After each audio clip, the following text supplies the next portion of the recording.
বেদ স্বতন্ত্র দর্শন। তাহলে বেদানুগত কি বললাম, যারা বেদকে হুবহু অনুকরণ করছে তারা বেদানুগত দর্শন।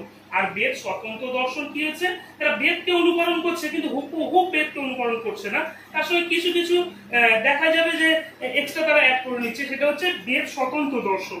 আবার বেদানুগত দর্শনে দুটো দেখলাম, মীমাংস দর্শন আর বেদান্ত দর্শন। দেখেন এটা ভুলিয়ে যেন না যায় যে বেদ অনুগত আর বেদ স্বতন্ত্র, কিন্তু বেদ অনুগতের মধ্যে ভাগ আছে মীমাংস আর বেদান্ত।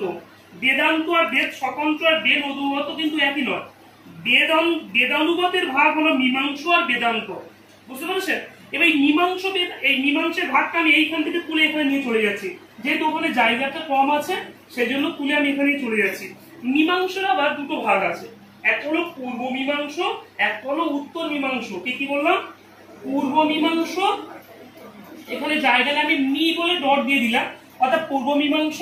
আর এক হলো উত্তর মীমাংস। পূর্ব মীমাংস কি দেখেন, উত্তর মীমাংস পূর্ব মীমাংস, মীমাংসের দুটি ভাগ আমরা দেখলাম। এখানে মীমাংসকে উত্তর বলা হচ্ছে কেন প্রথমে জেনে নিই। যে মীমাংস দর্শন ওরা আবার উপনিষদকে অনুকরণ করে। মীমাংস দর্শন কি করে? উপনিষদকে অনুকরণ করে। সেই জন্য মীমাংস দর্শনের আরেকটা নাম হলো উত্তর মীমাংস।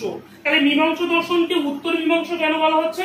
এখান থেকে কোশ্চেন এসেছিল, পিএসসির এসআই কোশ্চেন এসেছিল যে মীমাংস দর্শনকে উত্তর মীমাংস বলা হয়েছে কেন।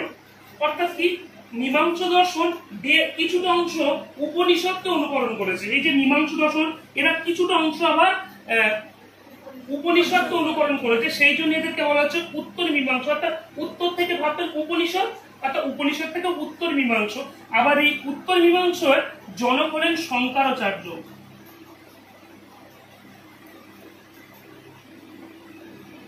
উত্তর মীমাংসার মানে প্রবর্তক হলেন কি? শঙ্করাচার্য। আমি সবগুলো ম্যাডাম, উত্তর মীমাংসা হলো শঙ্করাচার্য। উত্তর মীমাংসার যে দার্শনিক বা মতবাদ কে করেন? শঙ্করাচার্য। আর পূর্ব মীমাংসার জৈমিনী। পূর্ব মীমাংসকে জৈমিনী, ইনি কি করেছিলেন দেখেন, এই জৈমিনী তাহলে পুরো মীমাংস দর্শনটা পুরোটাই করেছিলেন জৈমিনী, এবং এর কিছুটা অংশ কি করেছিলেন উপনিষদ থেকে নিয়েছিল, সেই জন্য এটা হচ্ছে উত্তর মীমাংস। উত্তর মীমাংস সম্পর্কে যে দার্শনিক আলোচনা করেছিলেন তিনি হলেন শঙ্করাচার্য, আর পূর্ব মীমাংস নিয়ে আলোচনা করেছেন জৈমিনী, মনে থাকবে। এবার আমরা চলে যাব বেদান্ত দর্শন। বেদান্ত দর্শনে আমরা চলে যাব। তাহলে দেখেন আমরা এখান থেকে কিছু কিছু ভাগ আপনাদের একটু কঠিন মনে হতে পারে, কিন্তু দেখেন আমরা দেখলাম যে বৈদিক আর অবৈদিক, জায়গাটি একটু কমের জন্য আমি নিচের দিকে চলে আসলাম।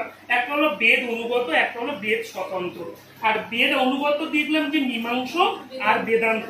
একটা মীমাংস দর্শনে আমি কিছু ভাগ করে নিলাম এখানে। মীমাংস দর্শনে এখানে এটা ভাগ করছি না, মীমাংস দর্শনের জায়গাটা কম আছে, তো আমি এখানে চলে যাব বেদ স্বতন্ত্র। বেদ স্বতন্ত্রের কিছু ভাগ আছে। বেদ স্বতন্ত্রের ভাগগুলো কি কি আমরা জানবো। সংখ্যা, ন্যায়,